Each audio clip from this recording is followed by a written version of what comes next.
بسم اللہ الرحمن الرحیم۔ نماز میں پہلی رکعت کے بعد فوری طور پہ آدمی کو سیدھا کھڑا ہو جانا چاہیے دوسری رکعت کے لیے، اور اسی طرح تیسری رکعت کے بعد بھی چوتھی کے لیے کھڑا ہو جانا چاہیے۔ اگر کوئی آدمی پہلی رکعت کے بعد بھول کے بیٹھ جاتا ہے، یہ سمجھ کے کہ اس کی دوسری رکعت 2 رکعتیں ہو گئی ہیں، یا تیسری رکعت کے بعد بھولے سے بیٹھ جاتا ہے، تو وہ کتنی دیر بیٹھے اور اس کے بعد کھڑا ہو تو اس پہ سجدہ سہو لازم ہوتا ہے، اور اس سے کم ہو تو سجدہ سہو لازم نہیں ہوتا۔ تو اس کے لیے اصول ہے کہ 3 بار سبحان اللہ پڑھتے ہوئے جتنی دیر لگتی ہے، اتنی دیر اگر وہ بیٹھ گیا پہلی رکعت کے بعد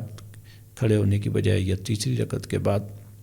جبکہ اس نے 4 رکعات پڑھنی تھی، تو اس پہ سجدہ سہو لازم ہو جائے گا۔ اور 3 بار سبحان اللہ میں 6 کلمے، سبحان اللہ 2 الفاظ ہیں، 2 کلمے ہیں، 3 بار سبحان اللہ پڑھیں تو 6 کلمے ہیں۔ تو اس کے لیے یہ ہے کہ آسان طریقہ ہے کہ اگر آدمی نے التحیات پڑھی ہے اور اس نے التحیات للہ والصلوات والطیبات السلام علیکہ،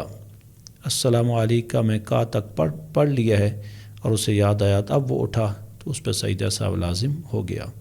اگر اس سے پہلے اس کو یاد آ گیا اور وہ فوری طور پہ اگلی رکعت کے لیے، دوسری کے لیے یا چوتھی کے لیے اٹھ گیا تو اس پہ سجدہ سہو لازم نہیں ہوگا۔